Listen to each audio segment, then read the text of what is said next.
নমস্কার, আমি কবিতার কলতান থেকে আমার চ্যানেলে সবাইকে স্বাগতম। বড়দেরকে প্রণাম জানাই, ছোটদেরকে অনেক অনেক আদর আর ভালোবাসা জানি। আজকে চলে এলাম এখন হ্যাশট্যাগ আমরা সকলের আজকের বিষয় নিয়ে। আজকের বিষয় হচ্ছে মূর্খের স্বর্গ বা মূর্খের স্বর্গে বাস করা। তো এই বিষয়টা আমরা ছোটোবেলা অনেকবার শুনতাম যে ও তো মূর্খের রাজ্যে বা মূর্খের স্বর্গে বাস করছে আর কি। মূর্খের স্বর্গ মানে মূর্খ বলতে আগে বলে নিই, মূর্খ বলতে আমরা জেনারেলি বুঝি যারা পড়াশোনা জানে না বা ইলিটারেট। তো এখন মূর্খ কথাটার মানে আর কি বিস্তার বেড়েছে বা ব্যাপ্তি বেড়েছে। এখন কিন্তু শুধু পড়াশোনা জানে না যারা, তাদেরকে মূর্খ বলা হয় না। মূর্খ অর্থ কিন্তু এখন বোকাদেরও মূর্খ বলা হয়। তো এরা কীরকম বোকা?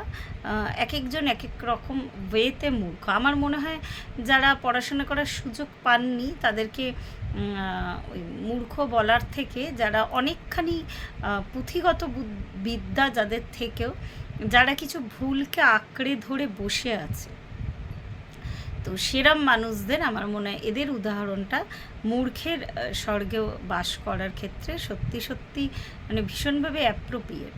তো আমি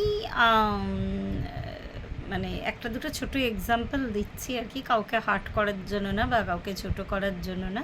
তো ইউটিউবে এরকম অনেক চ্যানেল আছে, শুধু বেঙ্গলি কমিউনিটি কেন, বিভিন্ন ভাষা হয় এমন কিছু তারা ক্যামেরার সামনে মানে আর কি যেটা দেখানোর নয় আর কি, তো এরকম কিছু দেখানো বা যেটা করার নয় এরকম কিছু করা বা যেটা বলার নয় এমন কিছু বলা, এইগুলো করছেন। ইভেন তারা ডে বাই ডে ফিনান্সিয়ালি বেশ স্ট্রং হচ্ছেন।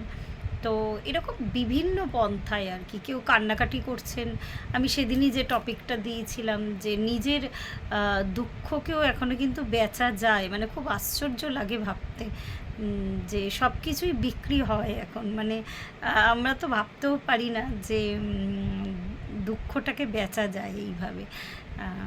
তো যাই হোক, হয়তো এক একজনের এক এক রকমের অবস্থান, মানসিক অবস্থানের কথা আমি মেনলি বলছি। তো তাদের দৃষ্টিভঙ্গিতে সেটা হয়তো ঠিক, কিন্তু ওই ডে বাই ডে তারা আস্তে আস্তে ফিনান্সিয়ালি স্ট্রং হচ্ছেন বা ওই অর্থপ্রাপ্তি হচ্ছে বলে তারা ভাবছেন যে তারা কারেক্ট ওয়েতে আছেন।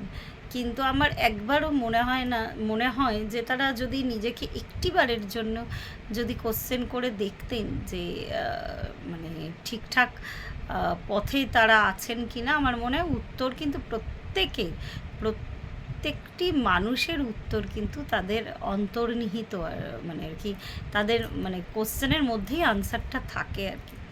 তো এরকম শুধু ইউটিউব কেন, বিভিন্ন দিকে আর কি, মানে কেউ কেউ এতটাই কি বলবো, বিভিন্ন জায়গা থেকে মানে এত তাদের দাম্ভিকতা বা এত মানে তাদের নিজেকে উঁচু দেখানোর প্রবণতা, তো সবসময় তারা ভাবেন যে আমি ভালো আছি। আমি ইভেন অনেকে আছেন যে যারা বেশ গলা ফাটিয়ে চিৎকার করে বলেন আমি কখনো অন্যায় করিনি। তো খুব অবাক লাগে শুনতে, বা আমি কোনোদিনও কোনো খারাপ কথা কাউকে মানে এরকম আর কি, মানে অনেকে আমি শুনেছি, মানে মানুষজন আশেপাশে অন ক্যামেরা আর কি, আমি কখনো অন্যায় করিনি বা আমি কখনো মানে মানে আমি আমার সুতরাং আমি ভালো আছি, আমার ভালো থাকার অধিকার আছে, মানে এরম একটা ব্যাপার আর কি। তো এরম বহু মানুষ আমি দেখি আমার আশেপাশে। তো সত্যি সত্যি আমার না মাঝে মাঝে খুব করুণা হয় মানুষজনের ওপরে, যে অনেকে না বুঝেই, ইভেন তাদের বোঝালেও তারা বুঝবে না আর কি। অনেকে মনে করছেন যে আমি ফিনান্সিয়ালি স্ট্রং বলে আমি ভীষণ ভালো আছি, যে অ্যাকচুয়াল যে জীবনটা এমনি এমনি কাটিয়ে দেওয়া এইভাবেই অ্যাকচুয়াল হয়তো ওটাও তাদের সোল পারপাস। আমি তো প্রত্যেকেরটা জেনে বসে নিই, শুধু নিজেদেরটাই দেখি। তো মাঝে মাঝে কোনো মানুষকে মনে হয় কিন্তু তারা সত্যি মূর্খের স্বর্গে বাস করছে, মানে কোনো ক্রিয়েটিভ কিছু করা মানে সবসময় ইউটিউবের বা মোবাইলের থ্রুতে নয় আর কি। কিছু কিছুতে তারা কোনো অংশীদার মানে আর কি ভালো কিছুর সাথে তারা যুক্ত নয়, খাচ্ছে দাচ্ছে মহানন্দে নিজের টুকুনি নিয়ে তাদের সময়টা কেটে যাচ্ছে আর কি।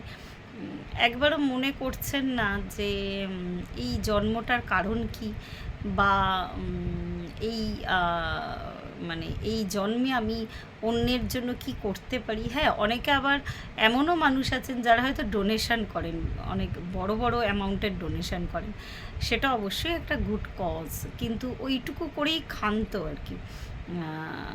এরকমও বলতে গেলে অনেক কথা হয় আর কি, তো সেই কথায় আমি আর যাচ্ছি না। তুমি ডোনেশন করলেই কিন্তু তোমার সবসময় ওই রং কজটা কিন্তু রাইট হয়ে যাবে না। রাইট আর রঙের মধ্যে পার্থক্য কেউ করে দেবে না, নিজেকেই করতে হবে।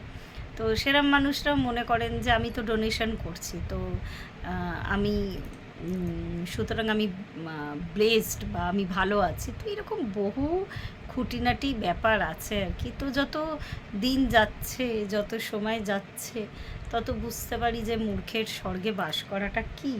আজকে আমাদের হ্যাশট্যাগ আমরা সকলে, আমি সবসময় এটাকে একটা মুভমেন্ট বলতাম। আজকে সত্যি কথাই আমি আর দিদি ছাড়া আর কেউ করে না। আমার যে খুব একটা খারাপ লাগার জায়গা আছে তা না, প্রত্যেকের জায়গাতে তারা ব্যস্ত, ভীষণভাবে ব্যস্ত, কিন্তু কিছু খারাপ ভিডিও ক্রমাগত আর কি আমার কাছে যদিও সেইভাবে এখন সাজেশনে আসে না, যেহেতু আমি দেখি না তাই। তো ক্রমাগত ডে বাই ডে তাদের কিন্তু মানে আর কি ভিডিও এখনও সমানে তাদের কিন্তু চলছে ইন দ্য সেন্স আর কি, কীভাবে বোঝাবো, মানে তাদের চ্যানেলের গ্রোথ হচ্ছে আর কি। তো এটাও একটা ব্যাপার, ভালো কথা কজনই বা শোনে, আর আবার ভালো কথা শোনানোর জন্য আবার মানে আর কি বেশ ধারণ করতে হয় বা ভেক ধারণ করতে হয়, সেটাও একটা ব্যাপার আছে। যদি আজকে রঞ্জনাদি যে কথাগুলো বলে, তো সেরকম আর কি ওই কথাগুলো যারা রিলেট করবে একমাত্র তারাই বুঝতে পারবে, কিন্তু ওই সাধু সন্ন্যাসী সে মানে আর কি বলতে গেলে অনেক কথা অনেক সময় মুখে আটকায়। সে যে যদি দু চারটে জানা উপদেশ দেয় কেউ কাউকে, তো অনেকে মনে করেন যে না, এ তো এই সন্ন্যাসীর বেশ পড়ে আছে, তো সুতরাং এর কথাটা বেশি কার্যকরী আর কি। তো এরকম বহু উদাহরণ আছে। আমি কেন জানি না কালকে এই প্রবাদ বাক্যটা আমার মনে পড়লো, যে সত্যি পৃথিবীটা এখন এইসবই ভরে যাচ্ছে, যে ভিডিওগুলো সত্যি কথাই আমরা কখনো ভাবতেই পারতাম না যে এতটা মানে এইভাবে কিভাবে রূপান্তর হচ্ছে। ভালো না খারাপ আর একবার বলছি, সেটা যে খুব একটা বিচার করার আমার সাহস আছে তাও না, আমি সাহসী বলবো এই ক্ষেত্রে। যে যা করছে সেটা তার নিজের দায়িত্বে করছে আর কি। তো সত্যিই মানে যুগ পরিবর্তন হচ্ছে বা রূপান্তর হচ্ছে, মানুষ কিন্তু সত্যি ভালো কিছু নেওয়ার ক্ষমতা বা গ্রহণ করার ক্ষমতা কিন্তু হয়তো মানুষের কমে যাচ্ছে। তো এটাই মূর্খের স্বর্গে বাস করা। তো আজকে এইটুকুই মনে হলো। প্রত্যেকে ভালো থাকবেন, পরিবারের সকলকে ভালো রাখবেন। ধন্যবাদ।